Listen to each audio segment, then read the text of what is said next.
Eh bien salut à tous les amis, aujourd'hui on se retrouve pour une nouvelle vidéo voilà, qui n'est pas un débrief, la vidéo on va dire enfin attendue, cette vidéo bilan de la saison 2024-2025 de l'Olympique Lyonnais. Alors après du temps arrivé sur la chaîne, je vous l'avoue, j'attendais déjà probablement que Paris joue sa finale voilà, de Coupe de France pour savoir si nous allions en Europa League ou en Conference League. Bon, comme vous l'avez vu, Paris a gagné haut la main face à Reims sans trop de surprise d'ailleurs, hein. Vous voyez vraiment sous cette finale qu'il n'y avait vraiment qu'une seule équipe réellement sur le terrain. Hein, ils ont même géré en deuxième mi-temps tellement c'était facile. Enfin voilà quoi.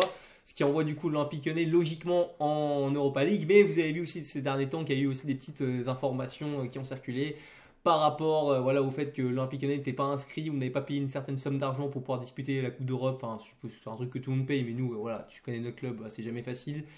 Il y a des dettes de partout, ça on va en parler dans cette vidéo et tout. Bref, cette vidéo bilan de la saison 2024-25 pardon, qui va voilà, se diviser en plusieurs parties. Je mettrai un timecode à ma avis dans la vidéo. On va parler un peu voilà, de la bilan de la saison sur le plan sportif, surtout si c'est ça le plus intéressant. Mais on va parler bien évidemment aussi un peu d'extra sportif, sans rentrer trop dans les détails non plus. Mais voilà, on va quand même parler de ce qui ne m'a pas plu cette saison. Et puis voilà quoi, voilà, on va commencer cette vidéo. Je sais pas combien de temps elle va durer, je pense que ça va durer une petite vingtaine de minutes, ou un peu moins, on verra bien. Bref, bilan de la saison 2024-2025, c'est parti. Donc premièrement l'Olympique Lyonnais qui bon, avait pour objectif principalement cette saison de se qualifier en Ligue des Champions de par voilà, de besoins économiques. On le sait, voilà, l'Olympique Lyonnais est un club qui est surendetté, voilà, qui chaque année voit sa dette augmenter malheureusement dans le pire, hein, vraiment on va pas se mentir. Hein, c'est dû à pas mal de facteurs que vous connaissez, le stade, voilà, la série de non-qualification en Ligue des Champions depuis plusieurs saisons. Hein. D'ailleurs, je le rappelle, ça fait 6 saisons consécutives que l'Olympique Lyonnais ne se qualifie pas en Ligue des Champions. C'est beaucoup trop. Ça fait beaucoup trop longtemps pour un club de notre statut. On doit viser mieux. Surtout que cette année, j'estime, par rapport aux autres saisons, où là, vraiment, j'avais pas envie voilà, de taper sur les mains, dans le sens où vraiment, je trouve que cette année, on avait vraiment un effectif qui était quand même plus ou moins taillé pour au moins essayer de la jouer. Je dis pas qu'on était parfait, mais il y avait vraiment moyen. Quand tu vois Nice qui a forcément un effectif pas dégueulasse, mais qui pour moi, voilà, est pas forcément un meilleur effectif que le nôtre. Après, voilà, j'en parlerai aussi de pourquoi, à mon avis, on n'a pas été en Ligue des Champions aussi cette saison. Donc, ouais, saison, donc objectif complètement échoué, hein, comme vous le voyez, en Ligue 1. Hein, on a vraiment d'ailleurs échoué quasiment à tous les échelons cette saison en Ligue 1. On est sur une saison quand même qui restera vraiment décevante, très amère et qui nous procure pas mal d'incertitudes pour la suite de notre club. Ce qui est inquiétant, hein, franchement. Donc, déjà en Ligue 1, tu finis 6ème de Ligue 1. Hein, voilà, donc alors en termes de points, on n'était pas loin quand même de Lille et Nice, mais bon, malheureusement, je vais te dire qu'il n'y a qu'à la fin du bal qu'on paye les musiciens, comme je l'ai déjà dit dans une précédente vidéo. Donc forcément, à la fin, l'Olympique Lyonnais n'a pas fait ce qu'il fallait sur toute la saison complète, hein, voilà, pour aller en Ligue des Champions. On finit 6ème. Hein, voilà, c'est notre habitude depuis 3-4 saisons, les gars, de finir dans ces places-là, hein, 6, 8, 8ème, voilà, dans ces eaux-là. On n'arrive pas vraiment à jouer cette 4ème place. En plus, cette année, maintenant, oui, il faut finir top 4 pour être en Ligue des Champions, du moins disputer les barrages de Ligue des Champions. Avant, il fallait être dans le top 3, c'était plus difficile. Maintenant, il y a quand même un plus large voilà, champ de possibilités pour aller en Ligue des Champions. On l'a pas réussi. Donc, ouais, déjà, c'est donc très décevante par rapport à ce niveau-là. De toute façon, on n'a été qu'une seule fois dans le top 4. Je vais vous dire, après, c'est un peu mérité. On a été aussi, parce que bien sûr l'Olympique Lyonnais ne jouait pas que les Ligue 1 cette saison, on a pu se consolider en faisant des bons parcours de notre compétition, voire même les gagner, notamment je parlais de la Coupe de France qui pour moi devrait être un objectif à l'Olympique Lyonnais. Moi je trouve que c'est vraiment important d'essayer de gagner un trophée, ça fait des années qu'on ne gagne plus rien, qu'on ne vit qu'à travers des émotions, qu'à travers des parcours, je vais en parler après du parcours aussi en Europa League, mais franchement cette année on a une élimination en Coupe de France dès les 16e de finale il me semble, hein, je sais plus entre 2e contre qui on avait joué, je ne me rappelle plus du blaze. Mais je sais qu'on s'est fait éliminer face à Bourg-en-Jallieu, un club de la région d'ailleurs lyonnaise. Hein. Hein, franchement, une élimination honteuse contre un club amateur. Hein, je ne sais plus en quelle division ils évoluaient, je vous avoue, je ne me rappelle plus trop. C'est pas commun chez nous parce que je vois beaucoup de gens qui se sont moqués de nous, à juste titre. Hein, parce que franchement, quand un club professionnel qui a des joueurs qui sont payés plusieurs dizaines, voire centaines de milliers d'euros, c'est quand même honteux de se faire sortir face à des mecs qui le lendemain vont travailler, je sais pas, au Auchan ou à Leclerc, ou qui font, je sais pas, Uber, tout ce que tu veux, sans manquer de respect voilà, à ces disciplines-là. Mais ce que je veux dire, c'est que ces gens-là ne sont pas taillés professionnellement parlant pour voilà, gagner ce genre de match. Vraiment, il doit y avoir vraiment vraiment une énorme différence entre voilà, les joueurs pros et les joueurs amateurs, ce qui n'a pas été le cas. Hein, on se rappelle tous de ce 2-2 face à Bourg-en-Jallieu, on se fait éliminer sur les penalties. Élimination honteuse, hein, c'est peut-être d'ailleurs l'une des plus grosses hontes de la saison. Hein. Alors il y a eu des faits marquants cette saison, cette saison voilà, en 2024-2025, avec cette défaite face à Marseille en début de saison. D'ailleurs, le débrief qui a le plus marché de la chaîne, d'ailleurs, j'en profite, j'ai fait 8000 vues, un record. Forcément, les Marseillais se sont donné à cœur joie de commenter la vidéo.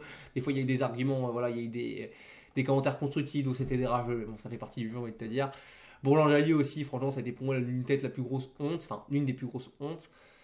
Sans compter, on va parler aussi d'Europa League. Alors, beaucoup de gens espéraient nous voir aller au bout de cette compétition. Moi, personnellement, je suis toujours assez restreint sous les Coupes d'Europe parce qu'il faut quand même se dire que c'est pas vraiment dans l'ADN des clubs français d'aller gagner des Coupes d'Europe. C'est simple, il n'y a que 2 clubs français qui ont gagné des Coupes d'Europe. Il y a l'Olympique de Marseille en 93, voilà, on le sait, de toute façon, ils le répètent tout le temps. Voilà, ils vivent sûrement sous le passé. C'est bien cette année, ils sont en Ligue des Champions, mais je pense pas qu'ils iront la gagner sans trop s'avancer. Il y a eu aussi le PSG qui a gagné la Coupe des Coupes, sauf une compétition que je n'ai pas du tout connue personnellement. Je suis né en 2002, donc tu m'excuseras, je n'ai pas connu ça. Ça a moins de valeur d'ailleurs, je pense, avec le temps, parce que bon, le fait que ce soit une compétition disparue, ça parle moins aux gens. Ça reste quand même comme une compétition européenne.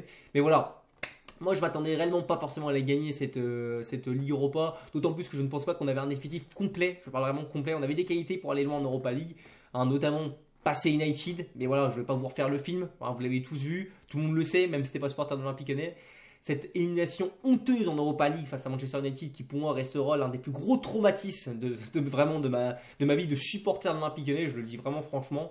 C'est vraiment, là je le dis, bon, la colère s'est vraiment calmée, mais je vous avoue que quand on s'est fait éliminer pendant 2-3 semaines, j'étais pas bien. Vraiment, j'y pensais tous les jours à cette élimination, d'autant plus qu'il y a le fameux derby honteux avec voilà, la semelle de Stasas Tolisso qui m'a vraiment, voilà, qui était encore plus rentré vraiment dans les nerfs. Non, franchement, c'est une honte. Franchement, on a vraiment tout perdu, en plus avec la manière cette saison. Donc ouais, on se sauve quand même avec cette 6ème place, cette qualification en Europa League quand même, voilà, grâce aux dépens, on va dire, j'ai envie de te dire, de Strasbourg qui s'est fait rejoindre dans les derniers moments par le Havre qui a marqué un but sur penalty, qui d'ailleurs envoie Saint-Etienne, c'était ma seule consolation de la saison, qui envoie Saint-Etienne en Ligue 2, ça c'est vraiment bien. Et forcément, du coup, le Havre qui, en gagnant à Strasbourg, s'est maintenu, comme je l'ai déjà dit dans le débrief, mais qui en plus, du coup, permet à Strasbourg de rétrograder d'une place, donc de nous faire monter au-dessus, vu qu'on a gagné face à Angers. Enfin voilà, c'est bien. Mais oui, pour moi, les raisons aussi de cet échec, de ces échecs, on va dire, simultanés, voilà, dans toutes les compétitions, c'est le fait que pour moi, c'est un problème qui est récurrent de l'Olympique depuis plusieurs années. C'est qu'on avait de toute façon un effectif déséquilibré. Alors, je ne vais pas te faire de notes individuelles sur chaque joueur, parce que ça serait trop long. Mais pour moi, voilà, si on devait résumer quand même, on va dire le Lyon, pour moi, on avait vraiment une belle d'attaque cette saison, une belle ligne d'attaque, franchement, avec les Fofana, les Cherki, les Lacazette, Mikotadze, même si Lacazette n'était pas au meilleur de sa forme. Nuama aussi, qui a commencé un peu à revivre, malheureusement, il s'est blessé, c'est vraiment triste. On avait Benrahma qu'on a vendu, d'ailleurs, je pense pas que c'était un choix judicieux sur le mercato d'hiver de faire ça. Mais ouais, voilà, on avait quand même une belle ligne d'attaque, on avait pas mal de joueurs, Almada aussi qui arrivait après en cours de saison, qui était la seule recrue qui a pu arriver au mercato d'hiver. On avait une très bonne ligne d'attaque, je pense vraiment c'était là où on était le mieux armé au final. Le milieu de terrain, du coup, oui, si on considère qu'après on passe plus sur les milieux offensifs, dans la capacité offensive, on avait des bons milieux de terrain quand même. Tu vois, on avait Cherki, Almada qui joue un peu des fois plus bas. On avait Tolisso, le retour de Tolisso, ça c'était incroyable, franchement. On l'a revu au niveau auquel on l'a connu au mieux, quoi. Franchement, le Tolisso Prime, j'ai envie de te dire, peut-être pas Prime, mais moins pas loin, quoi. Il était dans ses standards, quoi, de toutes les capacités et le talent qu'a Tolisso, on l'a vu cette saison. Il a vraiment revécu, je m'y attendais vraiment pas. J'avoue que j'y croyais plus trop à Tolisso. Et inversement, tu vois, c'est un peu contrasté avec Lacazette qui, moi, quand il arrive à Lyon, il avait vraiment directement été performant. La dernière saison de Lacazette, malheureusement, elle ne sera pas passée aussi bien. Bon, il fait pas une saison statistiquement dégueulasse, mais on va pas se mentir qu'il nous a plombé pas mal de matchs. Mais ouais, mais le terrain avec Tolisso qui était pas mal. Matic qui était encore, je trouve, quand même plutôt correct. On a eu l'arrivée de Tessman qui, pour moi, par contre, était vraiment mid. Et après, il manquait aussi, je pense, ce genre de profil un peu milieu défensif, un peu ce profil de milieu, on va dire, récupérateur réellement, tu vois, vraiment. Je trouve qu'il nous a manqué vraiment ce genre de milieu vraiment capable d'avoir de l'intelligence de jeu, capable de mieux défendre, de réfléchir plus statiquement. Pour moi, on avait un milieu de terrain au final qui était assez mid, en fait, au final. On va passer aussi vite fait au gardien de but, parce que bon, en gardien de but, on avait vraiment, on va dire, qu'un seul gardien à parler, c'était Lucas Perry, qu'on a déjà vu lancer l'année dernière en Coupe de France. Lucas Perry qui, alors, n'a pas fait une saison complète, on va dire, pas parfaite quand même, qui m'a plutôt quand même globalement satisfait. Je trouve que c'est quand même un goal quand même qui a beaucoup de talent, qui est quand même plutôt, on va dire, rassurant. Je trouve que c'est quand même un bon gardien. Il y a eu des moments de trou d'air, on se rappelle face à Marseille. Je trouve aussi en fin de saison, il n'a pas été assez décisif. Personnellement, je trouve qu'il aurait pu mieux faire. Mais je me rappelle aussi de beaucoup de matchs où il nous a sauvé le cul, où il a été présent, où il a fait les arrêts qu'il fallait faire. Donc Lucas Perry, je trouve que c'est une petite valeur sûre, surtout quand tu vois que le prix qu'on l'a payé, c'était vraiment incroyable.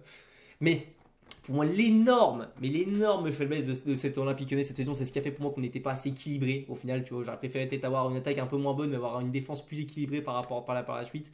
Cette défense, notamment cette défense centrale. Encore les latéraux, tu vois, Tagui, Fico. Bon, Abner, c'est toujours pas parfait, mais ça passe en doublure. Maintenant, là, ils à droite avec Koumbedi, même Clinton Mata qui peut aussi jouer à droite, même s'il a plus joué en défense centrale cette saison. La défense centrale, les gars, c'est pas possible cette saison. Je vous dis, à part Clinton Mata, qui n'est même pas d'ailleurs un défenseur central de métier, on n'a aucun défenseur central de haut niveau. Faut dire, enfin, de bon niveau, même tout court. Niakate, 32 millions, c'est une hérésie. Il n'a pas le niveau. Hein, vraiment, moi, on me dit qu'il passe bien dans le groupe. Je veux bien, mais pour moi, c'est vraiment pas assez, quoi. C'est vraiment pas assez, c'est trop insuffisant. Il nous a coûté trop de matchs. L'élimination face à United, c'est pas le seul responsable, bien évidemment. Il y a Almada aussi, etc. Mais putain, il y a le coaching aussi par la même occasion. Mais j'en parle après, ça aussi. Mais voilà, Niakate, c'est pas possible. Kaitachar, qui, quand il est arrivé la saison dernière aussi, voilà, on avait vu un Kaitachar qui était correct, mais je me méfie un peu de Kaitachar parce que c'est pas la première fois qu'il fait ça, qu'il arrive dans un club qui fait une bonne saison, qu'après il est moins bon. Bah, tu vois, il s'est passé exactement ce qui s'est passé. Kaitachar, saison dégueulasse, il a été affreux cette saison. Kaitachar, vraiment pas au niveau, lui aussi, il faut vraiment, je pense, qu'il parte. On a eu le prêt d'Omari qu'on a vu aussi très peu. Hein, franchement, Omari, bon, après, voilà, Omari, je m'attendais pas à grand chose, mais je pense qu'il a mérité un peu plus de temps de jeu. Enfin voilà, quoi. Pour moi, on avait un effectif qui était complètement déséquilibré. Si tu rajoutes en plus à ça la mentalité qui pour moi n'est vraiment pas bonne, on n'a pas une mentalité de vraiment de véritable professionnel, de vraiment mort de faim. Je le dis sincèrement, mais franchement, la remontada face à United, là, ouais, j'appelle ça remontada parce que pour moi c'est le même principe qu'a pris Paris face à Barcelone en 2017. C'est pas possible à ce niveau-là quand tu es professionnel d'avoir l'esprit de vraiment de réussir à être mené 2-0. Comme en United de revenir à marquer 4 buts et après t'en prends 3 en vraiment en 10 minutes. Non, c'est pas possible. Pareil, c'est fainé face aux amateurs de Coupe de France, Bourg-Jean-Jallieu, c'est pas possible aussi. Ça, c'est pareil. On a fait plusieurs pots de professionnels. Le match face à Marseille, j'en parlais aussi en début de vidéo. Tu mènes, t'es quasiment à 11, t'es à 11 contre 10, ouais, presque tout le match, on va dire. Voilà, à 95% du match, on était à 11 contre 10. On arrive à perdre face à Marseille qui était à 11 contre 10, qui était en supériorité, qui était en infériorité numérique. C'est pas possible, c'est pas possible. Tu rajoutes à ça après des petits faits d'arbitrage, je me cache vraiment pas derrière ça, mais il faut quand même aussi reconnaître que l'arbitrage est vraiment dégueulasse en Ligue 1. Je vous dis, c'est pas que pour nous, c'est pour toutes les équipes. Et franchement, on n'a pas été aussi aidé par rapport à l'arbitrage cette saison. Franchement, on s'est fait voler pas mal de fois, je trouve aussi. Mais bon, ça devient une habitude, j'ai pas envie de me cacher derrière ça. Mais bon, c'est comme toujours bien de le notifier vraiment, parce que l'arbitrage c'est vraiment catastrophique. Bref. On a eu ça, donc là j'ai parlé beaucoup de l'effectif, mais il faut aussi parler aussi du coaching, parce que les coachs aussi ont une importance capitale dans le football aussi, dans ce qu'ils veulent établir comme projet de jeu. C'est une question de continuité, de savoir dans quel registre de jeu tu évolues, etc. Bah, cette saison, voilà, on se rappelle que la saison dernière, on avait eu 3 coachs différents, hein, avec Laurent Blanc, Lolo White, voilà, qui était complètement à la ramasse, avec aussi voilà, Fabio Grosso qui est arrivé et qui avait vraiment pas, on n'avait pas vu de pattes. Mais on avait eu un miracle. Un mec de chez nous, Pierre Sage, qui franchement, j'émettais beaucoup d'espoir sur Pierre Sage, et d'ailleurs je pense réellement que pour moi son licenciement au final n'aura pas été vraiment forcément justifié, je le dis sincèrement. Pierre Sage qui pour moi est un enfant du club, je pensais vraiment qu'on pouvait avoir vraiment une belle histoire, tu vois. Je veux pas dire que ça allait faire une Ferguson ou quoi que ce soit, tu comprends. Mais je pense vraiment, ou même une Wenger, tu vois. Mais je pensais vraiment qu'avec Pierre Sage, on pouvait vraiment apporter quelque chose vraiment d'humain, qu'on allait retrouver des valeurs, tu vois, vraiment lyonnaises. Un mec vraiment en plus qui était simple, j'aimais beaucoup sa communication à Pierre Sage. Même si c'était pas parfait, tu vois, c'était un jeune coach, mais je pense qu'il aurait pu apprendre selon, dans plusieurs saisons et tout. Je trouve que la première partie de saison qu'il te fait, bah, à part l'élimination, on va dire, voilà, après, parce qu'il se fait licencier fin janvier, il me semble, hein, c'est ça, c'est début février que Fonseca reprend, d'ailleurs, je parlerai après de Fonseca. Franchement, Pierre Sage, moi, c'est quasiment son faute, à part l'élimination, voilà, en Coupe d'Europe, comme en Coupe de France, et la série de mauvais résultats en janvier, qui arrive à tout club, hein, vraiment, vraiment, moi je pense qu'on l'a vraiment entouré trop vite, ça pouvait arriver, ça se trouve, ça aurait été reparti de plus belle. Pour moi, ça a été un choc qui a été beaucoup trop vite pris par John Textor, qui pour moi d'ailleurs a une gestion calamiteuse de ça aussi, on en reparle aussi après, j'arrête pas de te teaser à la suite, mais t'as compris. Mais ouais, franchement, c'était quand même bien. Fonseca, juste là, il y avait peut-être beaucoup de défauts dont j'avais évoqué dans ma vidéo, voilà, bilan avec Pierre Sage, où je me demandais si Pierre Sage était l'homme de la situation. Moi, je trouvais quand même que c'était quand même assez satisfaisant globalement. Les gars ont commencé à remonter. On avait peut-être un problème dans les gros matchs, mais tu vois, en Europa League, on avait quand même bien assuré et tout. Il y avait quand même un collectif. L'arrivée de, après, voilà, Fonseca, pour moi, n'est pas une réussite. Hein, parce que pour moi, voilà, Fonseca, on m'a dit qu'il fallait virer Pierre Sage, dans le sens où, voilà, Fonseca avait plus d'expérience, qui vraiment allait vraiment réussir à faire des choses que Pierre Sage ne faisait pas bien, donc, dont les changements. C'est vrai qu'avec Fonseca, ça jouait mieux. Mais pour moi, voilà, j'ai envie de te dire MDR, parce que Fonseca, je le dis sincèrement, Bon, moi, pour j'en suis, je pense que c'est le coach, ce n'est pas vraiment le principal fautif voilà, cette saison, même s'il en fait partie aussi. Mais Fonseca, on a vu qu'il a eu aussi les mêmes défauts que Sage, hein, problèmes de très gros choix forts, voilà, je tiens à le dire. Avec voilà, Koukou qui te sort de son chapeau là, contre United, je comprends pas pourquoi. Hein. Il s'est chié dessus constamment dans les gros matchs, mais vraiment avec une manière, je trouve, encore plus vraiment visible que Pierre Sage. Quoi. Vraiment, j'ai vraiment pas aimé ça. Et de plus, tu rajoutes la question d'image par rapport à l'Olympique Lyonnais avec cette suspension débile pour moi, parce que je dis toujours que la suspension qui a été attribuée à l'Olympique Lyonnais est honteuse. Pour moi, elle est beaucoup trop sévère. Hein. Mais franchement, honnêtement, pour l'image de ton club, il faut le dire qu'il est aussi vraiment fautif dans l'histoire. Quand il fait son tête-à-tête, c'est le match face à Brest, il me semble, on gagne 2-1, face à l'arbitre, je sais plus c'est qui l'arbitre d'ailleurs. Mais c'est pas normal, t'as pas le droit quand t'es professionnel, quand t'es un homme vraiment normalement censé vraiment représenter une institution de faire ça nuit à ton image et on passe vraiment encore plus pour des cons. Donc ouais, Fonseca, moi je suis pas satisfait aussi de cette saison personnellement de son... Pour moi, de toute façon, on le voit à la fin de saison, il aurait été fautif sur pas mal de gros choix. Pour moi, United, il est en grande partie responsable, c'est peut-être même le principal responsable. Après, il n'y a pas eu que lui, il y a aussi peut-être, je vous dis, un manque d'effectifs, notamment avec cette défense où vraiment tu ne pouvais pas faire grand-chose de plus. Mais franchement, j'ai pas été vraiment content de Fonseca. Déçu pour Persage, j'espère vraiment pour son avenir qu'il trouvera un autre club où il arrivera à établir un projet. Je pense que c'est un jeune coach qui a beaucoup d'avenir et je souhaite que le meilleur. Voilà. Bon, maintenant on va passer, on a déjà 16 minutes de vidéo, à l'extra sportif. Hein. Donc voilà, bon là il y a pas mal de choses, je ne vais pas rentrer dans trop les détails. Mais comme vous le savez, voilà. On a au sein de notre club un président nommé John Textor, le cowboy, tu vois, vraiment, dont on a eu plein d'épisodes. Hein, on a eu plein d'épisodes avec ce personnage. Hein. Je pense que le meilleur restera vraiment cette rétrogradation qui, je ne l'espère, ne sera pas validée en juin. On en parlera d'ici là, il y a le temps un peu, mais tu vois, on en parle, ce sera fin juin, on sera voilà, fixé là-dessus. Voilà, cette rétrogradation voilà, par la DNCG, hein, temporaire, on ne sait pas encore, c'est pas encore officiel. Le mec qui te fait une déclaration, il te dit oui, comment tout s'est bien passé, tout se passera bien, on est passé haut la main. Puis, et puis après, tu vois la notification de l'équipe, l'Olympique Lyonnais rétrogradé voilà, provisoirement en Ligue 2 la saison prochaine, ou je ne sais plus c'était quoi le communiqué exactement. Bon, ça déjà, c'était vraiment problématique. Hein, vraiment, c'est problématique, c'est même plus que problématique, c'est honteux, c'est même affolant comme situation. C'est quand même dingue de se dire que l'Olympique Lyonnais, qui était un club il y a encore une dizaine d'années, même si voilà, on était plus grand OL, qui restait quand même comptablement et voilà, vraiment, on va dire au niveau des finances plutôt bien respectable. Il y a vraiment un beau projet, il y a le Covid qui est passé par là, bien évidemment. J'avais déjà fait la vidéo de toute façon. Tu veux revoir ma vidéo, sinon, si tu veux, où je disais voilà, qu'il n'était pas forcément le seul responsable. Mais il faut le dire que pour moi, voilà, Textor, c'est vraiment la grosse plaie au final pour moi de ce club. Et vraiment, je suis vraiment pas rassuré avec ce mec. On voit qu'il y a vraiment une gestion calamiteuse de ce club. Hein. On voit même en termes d'ambiance au sein du club, hein, avec tous les salariés et tout, il y a vraiment des problèmes. Hein, on voit la multipropriété, voilà, on voit qu'on donne de l'argent à Botafogo, on donne de l'argent à Crystal Palace ou à Monotiki à Forêt, j'ai pas trop compris, tu vois. Il y a des milliards d'argent qui partent nulle part et tout. Un Botafogo, Crystal Palace, les actifs vendus aussi, pareil, il faut parler aussi que ça un truc que j'arrive pas à comprendre aussi. Le mec, il te vend, comment il te vend plein d'actifs, hein, voilà, l'OL féminin, alors que ça s'appelle l'OL Lyon maintenant, je comprends pas trop aussi le délire. Ils te vendent tout ça, ils te vendent plein d'actifs, ils te vendent aussi, je sais plus c'est quoi la LDC Arena, je crois, des trucs comme ça. Et enfin, t'es encore plus endetté qu'avant, je comprends pas. Vraiment, je comprends pas, je suis pas dans les finances, mais c'est une dinguerie.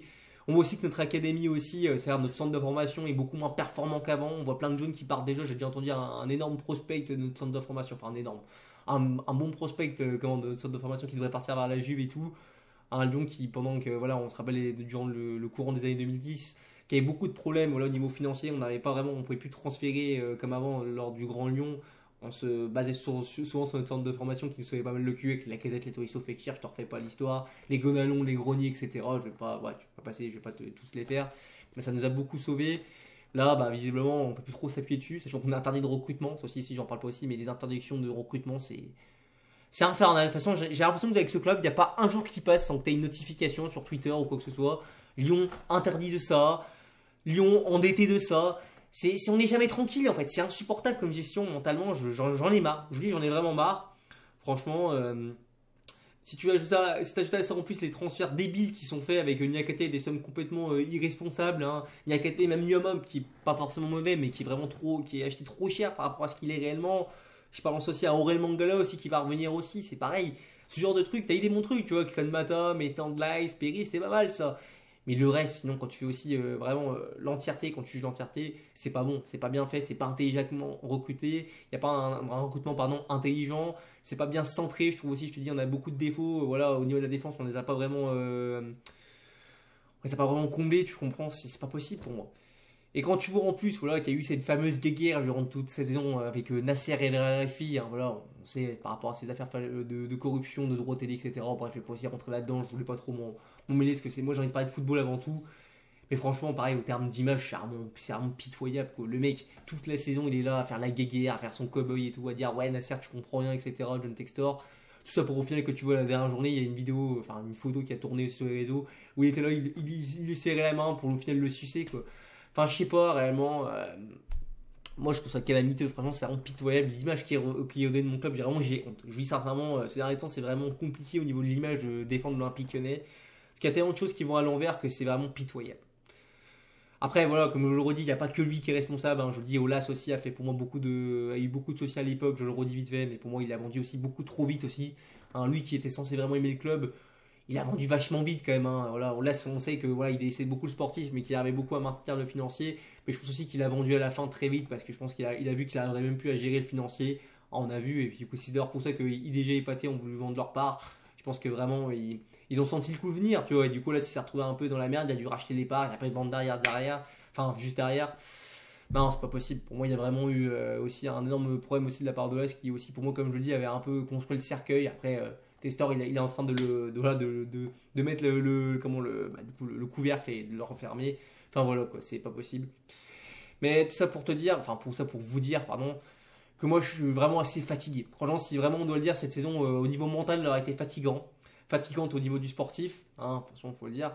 Mais moi, ce qui me vient, c'est que j'ai surtout cette impression que toute la saison, d'ailleurs, il y a un célèbre youtubeur, je cite son nom, Sérieux Charlie, hein, d'ailleurs, je profite, qui a dit que c'est assez, et je suis d'accord avec lui là-dessus, c'est vraiment lassant, fatigant de se dire que les supporters de l'Olympique Lyonnais maintenant doivent plus maintenant essayer de comprendre, de faire de la comptabilité que vraiment de supporter un club de foot. C'est-à-dire que vraiment, moi quand je supporte l'Olympique Lyonnais, je supporte pour ce qu'il y a sur le terrain. J'ai envie de voir du football. J'ai pas envie de me faire chier à me demander est-ce que voilà on a réussi à payer le loyer du mois, ou le salaire du jardinier, tu vois, tout ce genre de conneries, c'est insupportable. Je vous le dis, c'est insupportable de faire ça. On est toujours comme ça. Je vous dis, puis comme tu dis, dans le sportif, dans tout ça, il passe où après, tu vois? Franchement, c'est insupportable. On n'arrive même pas à profiter réellement du sportif, même s'il n'y a pas grand chose dont on peut profiter, il faut dire, ces dernières années à l'Olympique Lyonnais. Mais ouais, c'est fatigant. Franchement, on doit être sous le plan financier, sous le plan sportif. Un supporter n'a pas à vivre ça, il n'a pas à s'inquiéter de ça. On est tous, voilà, comme ça, on a tous une boule au ventre en se demandant si on va réussir à passer à la DNCG ou quoi. Non, franchement, c'est vraiment fatigant.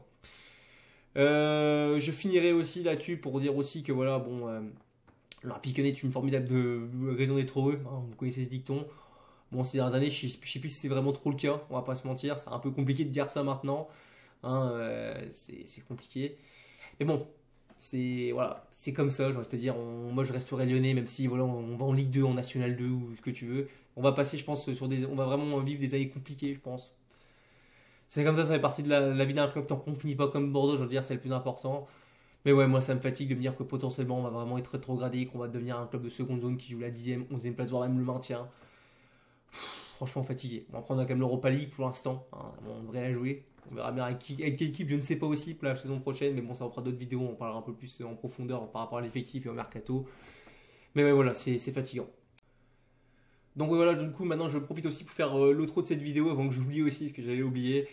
J'aimerais aussi remercier aussi tous les nouveaux abonnés cette saison, hein, vraiment je vous remercie réellement, hein, pour tous les gens qui se sont abonnés cette saison voilà, à ma chaîne, ça m'a vraiment fait plaisir. Malgré tout j'ai quand même construit une petite communauté, quand même, la communauté a quand même augmenté de pas mal d'abonnés, je crois que j'ai pris 100 voire 150 abonnés, un truc comme ça.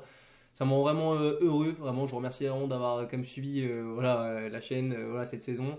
D'autant plus ceux qui commentent, voilà, je vois beaucoup je ne vais pas citer tous vos blasts, mais ceux qui commentent de plus en plus souvent sur la chaîne aussi, ça fait plaisir de voir toujours vos petits commentaires en dessous. C'est grâce à vous aussi que je continue, j'avoue, ça motive un peu de voir, même si c'est que 5 ou 6 personnes, c'est toujours motivant de faire comme des vidéos, d'avoir un avis, certains qui des fois argumentent bien, en plus qui font des commentaires constructifs. Ça rend plaisant. J'aimerais vous remercier voilà, par rapport à ça quand même. Et puis à part ça, bah, aussi vous remercier d'avoir suivi cette vidéo tout simplement. Et aussi, sinon, n'hésitez pas, comme je vous le dis d'habitude, à donner votre avis en commentaire, ce que vous avez pensé de cette saison, de mettre un pouce bleu ou un pouce rouge, hein, comme vous voulez. Hein. Ici, je suis dans le débat, il n'y a pas de souci, on peut ne pas être d'accord avec moi, tant que c'est dans le respect, etc. C'est le plus important pour moi. Voilà. N'hésitez pas à lâcher, comme j'ai dit, un commentaire voilà, si ça vous en dit. Nous, on se retrouvera du coup pour une prochaine vidéo, je ne sais pas quand, sur quel sujet ou quoi. On va voir l'actu, comme on a impliqué lors de ces prochaines semaines. Je pense qu'on va avoir pas mal d'actu et pas mal d'informations. On va être plus fixé, on va avoir plus d'éclaircissements sur la suite pour notre club, voire pour déjà la saison prochaine. D'ici là, je vous souhaite une très bonne journée, une très bonne soirée. Je sais pas à quel moment vous regardez cette vidéo. Je vous dis à la prochaine et bon voilà, à LOL malgré tout, malgré cette saison éprouvante, à LOL. Et on espère voir vraiment de nouvelles belles heures arriver à notre club. Voilà. Allez, à plus les amis.